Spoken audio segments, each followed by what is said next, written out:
Marami ang nagtatanong bakit nga daw ba hindi man lang sumilip si Mrs. Angelica Yulo sa nasabi nga pong Heroes Parade nitong kanyang anak na si Carlos Yulo.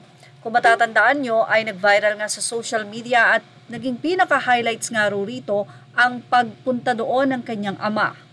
Kung saan makikita ang pagkaway ni Carlos nang mabasa, Kaloy, nandito ang papa mo.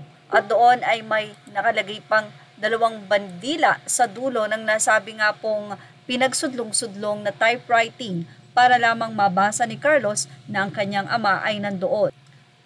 Maging ang lola ni Carlos Yulo ay napapunta doon last 2 minutes para lamang makita ang kanyang apo. Say pa ni Lola, malaman lang niyang nandoon kami, okay na yon kahit hindi nagkita. Kwento ng kaibigan ng nanay ni Carlos. Hindi daw nagpunta na si Nanay Angelica sa nasabing Heroes Parade upang hindi na magbigay pa ng anumang issue sa mga netizen, especially sa media. Dahil kung makikita daw itong si Nanay Angelica ay baka pagkakulumpunpunan na naman sila. Kaya upang maiwasan ay tiniis na nga lang nito na hindi makita ang parada ng anak. Ganun pa man ay naghanda sila ng mga pagkain at naggawa rin sila ng standee pati na rin ang tarpaulin. Ayaw din kasi nilang makuha ang spotlight para kay Carlos Yulo. Ganyan nga ang naging sakripisyo ng mga magulang ni Carlos, lalong-lalo na ngayon na napakalapit lang ng kanilang anak ay tila napakalayo nito.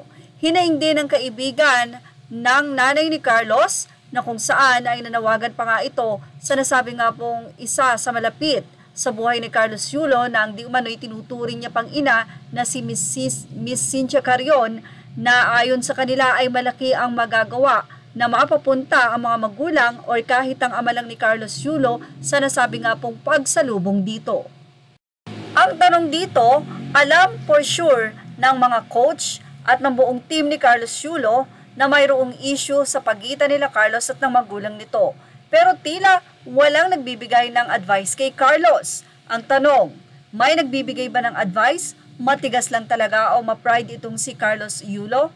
Anyway, narito nga ang ilan sa mga naging pagbabahagi pa ni Carlos Yulo na siguradong napakasakit para sa kanyang ina na marinig ito mismo sa kanyang bibig.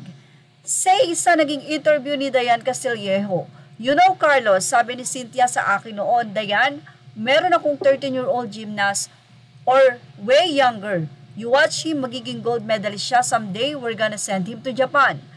Carlos Yulo, grabe po yung trust niya, ang bilib at paniniwala po niya sa akin. May tao po talagang naniniwala sa kakayanan ng tulad ko po. Kaya sobra ako nagpapasalamat sa kanya. Lahat po ng obstacles, nandoon si Ma'am Cynthia. Siya po ang tumayo bilang mother. Mother po talaga ang turing ko sa kanya. Grabe yung pagsuporta niya at pag-aalaga niya sa akin. Phenomenal po, wala akong masabi. I'm so grateful and blessed na pinakilala siya sa akin ng Diyos at pinakilala ako ng Diyos sa kanya. Grabe yung naging experience namin.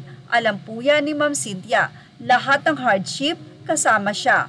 I'm grateful. Naniniwala siya sa akin at hanggang dulo, hindi niya ako iniwan. Narito pa ang isang komento at mensahe ng nakakakilala din dito kay Carlos Yulo at nagbigay ng kanyang mensahe about naman sa separation ni Carlos at sa Japanese coach nito na si Japanese coach Mone. Ayon kay Candy Chua Encarnacion, Ania, I've been reading your post. I don't want to discuss Kaloy's issue as this can be called saw-saw. But I will do so this time since I feel very sorry for his coach and family. I had my first glimpse of Kaloy's documentary when he was a little kid. I kept track of his progress with his Japanese coach. Kaloy's decisions to leave the Japanese coach for personal reasons was frustrating and disheartening news. His reason of nakikialam sa personal life niya is very shallow. I feel that this coach is just reminding him that as an athlete, he needs to be disciplined, responsible, and mindful. This includes staying away from illegal activities, avoiding public controversy, and being respectful towards others, because the Japanese coach knows that if he fails to uphold these responsibilities, it can damage not only his reputation but also his well-being. But these issues with his family are the most distressing news. I hope Kaloy remembers that his family can provide him with genuine love, support, and encouragement to get through difficult times. I believe he should reflect on the instances when his family has assisted him through difficult times. They have seen him through all of his life's high and lows, and they have stood by his side to help him deal with everything life throws at him. Without them, he would not be where he is today. Anyway, yan po ang ating Showbiz Snap update. Images are all credit to the rightful owners. Thank you for watching Showbiz Snap.